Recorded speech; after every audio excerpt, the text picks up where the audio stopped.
ओम शांति। आने वाला समय तो अनेक चुनौतियां लेकर के हमारे सामने खड़ा है और बढ़ती ही जा रही हैं। पहले तो हम ये सोचते थे कि विनाश हो जाएगा, परंतु अब कुछ और होने वाला है। सोचते नहीं है कि लोग कहते हैं कि भाई बॉम्ब्स गिरेंगे या फिर अर्थक्वेक होगी, आंधी तूफान आएगा और विनाश हो जाएगा, परंतु ये कुछ और होने वाला है। अब कुछ और समझ में आ रहा है कि विनाश से पहले सबके हिसाब किताब चुकते होंगे। विनाश में भी प्रकृति के प्रकोप तूफान मचाएंगे, गृह युद्ध, उसको देखना, उसको सहन करना। एटम बम्स की बात तो छोड़िए, जो प्रैक्टिकल जो खून बहेगा इसको देखना, इसको सहन करना कोई सहज बात नहीं होगी, क्योंकि जिनके मन सेंसिटिव हैं, जिनके मन नाजुक हैं, जल्दी फीलिंग में आ जाते हैं, वो तो थोड़ी सी घटनाएं सुनते ही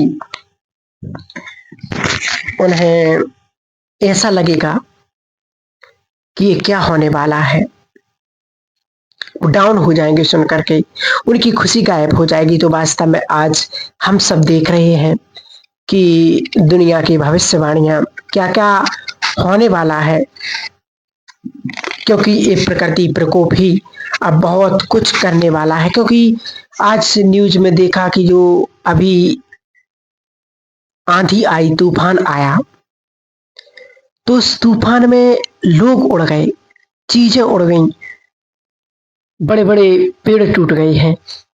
तो सोचो, जब एक प्रकृति का तत्व इतनी हलचल मचा सकता है और जब पांचों तत्व एक साथ महाप्रकोप करेंगे तो दुनिया की हालत बहुत बहुत विकराल होने वाली है। तो बाबा हम सभी बच्चों से बस यही कहते कि बच्चे अब पुरुषार्थ करो। मूल्यों में हमेशा बच्चों को सावधान करते कि बच्चे समय अब कुछ और कह रहा है हमसे,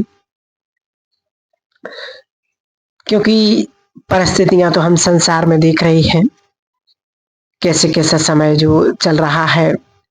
आज जो इतना आंधी और तूफान चल रहा है और कितनी तेज गर्मी कि लोग बाहर निकलते ही कई चीजों में, गाड़ियों में आग लगने लगी है। सोचो कि अभी तो बहुत कम ये हो रहा है, सोचो आने वाला समय तो और कैसा होगा। तो ऐसी स्थिति होने से पहले हमें स्वयं को परमात्मा शक्तियों से सेफ रखना है। इसलिए बाबा तो कहते कि बच्चे अब साक्षी भाव का अभ्यास हमें बहुत बहुत बढ़ाते जाना है। आज बाबा ने एक मुरली में बहुत सुंदर महावाक्य उच्चारे थे कि यदि विनाश को देखना है तो साक्षी भाव का अभ्यास हमें बहुत बहुत बढ़ाना पड़ेगा। ड्रामा की कुछ बातें जो आप सबको याद भी होंगी कि बाबा ने कहा कि अब जो कुछ भी हो रहा है वही सत्य है और वह होना भी चाहिए। ये भगवान के महावाक्य हैं, क्योंकि आने वाले समय में हम एक और प्रैक्टिस करेंगे अपने परिवार के लिए, अपने प्रियजन के लिए। किसी के साथ जो कुछ भी हो रहा है वो उसके कर्मों का ही खेल है। बिना कर्म के दो किसी के साथ यहाँ पर कुछ भी नहीं होता है। इसलिए चिंता करने की बजाय उन्हें वाइब्रेशंस देंगे। ये बहुत सुंदर बात है। अचल अडोल स्थिति हमेशा याद रखना, सुंदर सा विचार, कुछ भी हो रहा है मुझे क्या करना है, तो अपने कर्तव्य की स्मृति भी आएगी और हम अचल अडोल भी हो जाएंगे। आपके यदि किसी व्यक्ति को कुछ भी हो गया और आप भी घबरा गए तो क्या होगा, सोचो। अब दोनों को संभालने वाला कौन होगा? फिर दोनों का हाल बिगड़ सकता है, दोनों की स्थिति बिगड़ सकती है और ऐसा होता भी है कई जगह। तो हम सब जानते हैं और सुनते आ भी रहे हैं कि इतने भविष्यकर्ताओं ने भविष्यवाणियां की कि 2026 से 2030 तक क्या क्या होने वाला है, तो क्या युग परिवर्तन होगा? देखिए, आज दुनिया में ऐसे बहुत से लोग भविष्यवाणियां कर रहे हैं, युग परिवर्तन को लेकर के भविष्यवाणियां कर रहे हैं। कुछ लोगों के सवाल भी रहते हैं कि आगे चल कर के दुनिया में क्या होने वाला है, क्या युग परिवर्तन हो जाएगा? 25 से 30 के बीच में कौन सी, ऐसा भी कहते थे लोग। लेकिन अब यह कह रहे हैं कि 2026 से 30 में क्या क्या होने वाला है, कि 2026 के बाद ऐसा क्या होगा, और जो 2026 का साल है वो कैसा होने वाला है, और इसके बाद जो समय आ रहा है वो कैसा होगा, और प्रकृति में क्या क्या बदलाव आने वाले हैं। तो देखिए, जो लोग आज दुनिया में भविष्यवाणियां कर रहे हैं, तो क्या होता है कि जो आध्यात्मिकता से जुड़े हुए हैं, जिनका कनेक्शन परमात्मा से रहता है, जो मेडिटेशन करते, ध्यान करते हैं, उनको आने वाले समय की जो परिस्थितियां होती हैं, जो हलचल होती हैं, उनका पहले से ही उनको थोड़ा अनुभव होने लगता है। जो घटनाएं घटने वाली होती हैं, तो आखिर कौन कौन सी घटनाएं घटने वाली हैं और आने वाले समय में क्या क्या होने वाला है, इन सारी चीजों का आध्यात्मिकता से जुड़े लोगों को अनुभव होने लगता है। और प्रकृति भी, जो कहते नहीं कि हम कहें कि जो यूनिवर्स है उसको सब कुछ पता होता है कि आगे भविष्य में क्या क्या होने वाला है, क्या क्या फ्यूचर में होने वाला है, क्या क्या पास्ट में होने वाला है, क्या प्रेजेंट में होने वाला है। ये हमारा कैलकुलेशन है। तो और यूनिवर्स के सामने समझो कि सब कुछ ऑनलाइन है, स्पष्ट है, कुछ भी उसके पास छुपा नहीं है, उसके सामने सब कुछ ओपन है। लेकिन होता क्या है कि कुछ पार्ट ऐसा होता है, आज जो आपको हम बता रहे कि थोड़ी सी बात है, ऐसा है नहीं कि 100% होने वाला, लेकिन जो भविष्यवाणियां कर रहे हैं कि ऐसा होगा, हाँ, होने की संभावना है। अगर आप अपने में कुछ परिवर्तन कर सकते हो, अगर आप बचा सकते हो अपने आप को, तो बचा लीजिए, क्योंकि ये परमात्मा का सिर्फ आपके लिए एक मैसेज है कि अनेक अनेक प्रकार के लोग भविष्यवाणियां कर रहे हैं। कोई तारों की, कोई ग्रह की, कोई कोई अब तो ऐसी ऐसी करने लगे कि अब ये होने वाला है, ऐसा होगा, खाने को नहीं मिलेगा।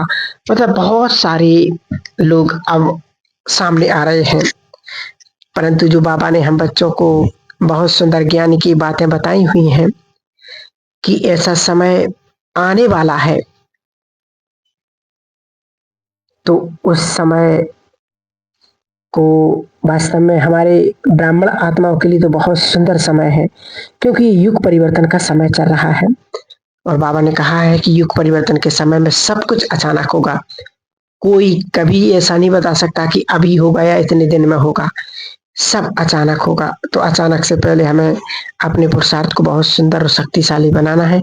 तो जितनी हम अच्छी स्थिति बनाएंगे, तो उतनी ही आने वाले इन सालों में हम उसका आनंद ले सकेंगे, और हमें हर चीज उसको एनर्जी दे करके जाएगी।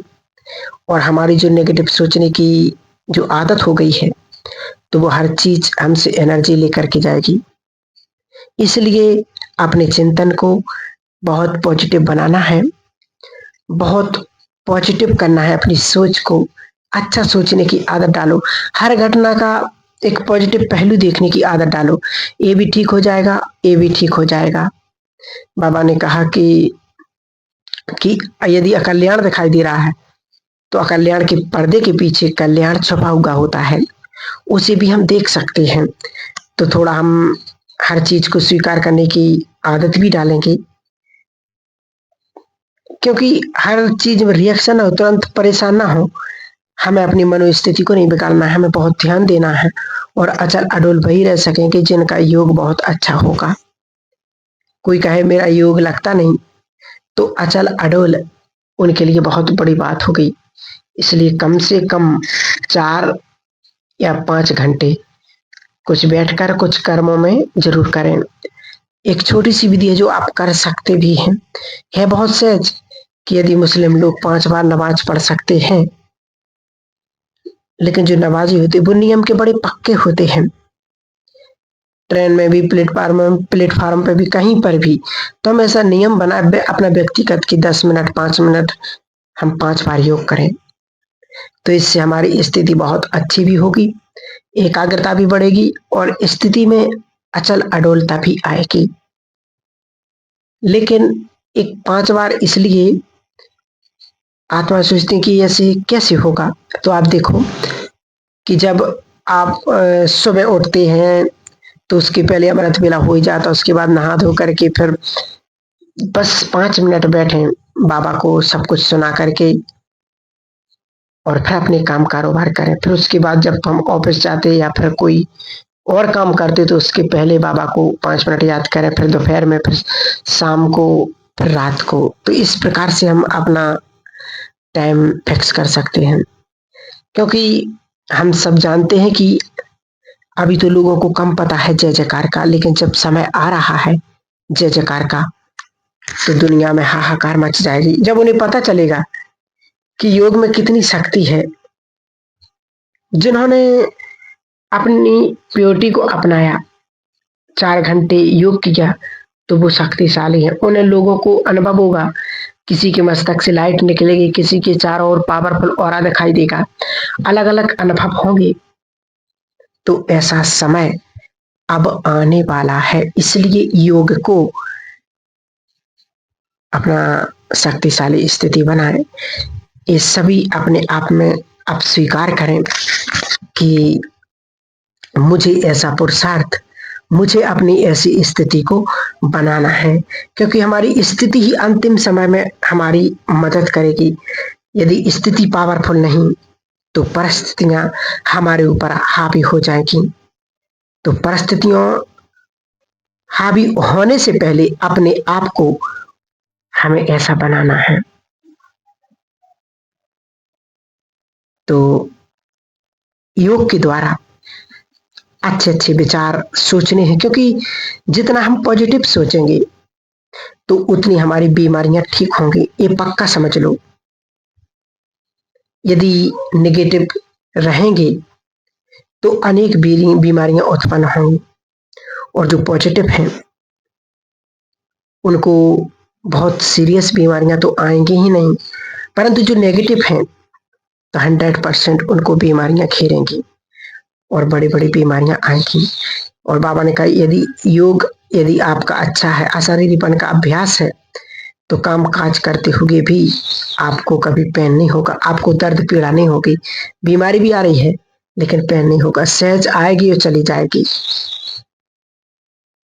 पता चलेगा कि घुटने में दर्द हो रहा है तो वो आपको परेशान नहीं करे, तो करेगा तो, लेकिन दर्द होगा, लेकिन आपको वो महसूस नहीं होगा, वो आपको एक दुखी का अनुभव नहीं होगा, क्योंकि आपको नेगेटिविटी से बहुत ध्यान रखना है, क्योंकि नेगेटिविटी बहुत बढ़ती जा रही है। ब्राह्मणों में भी क्यों क्या होता जा रहा है, क्यों आज ही बाबा ने देखो क्या कहा कि क्यों क्या के क्वेश्चन से हमें बहुत बहुत ऊपर रहना है और साक्षीपन का अभ्यास बढ़ाते जाना है, तो तब हम अंतिम समय के पेपर में पास हो सकेंगे। ठीक है, ओम शांति।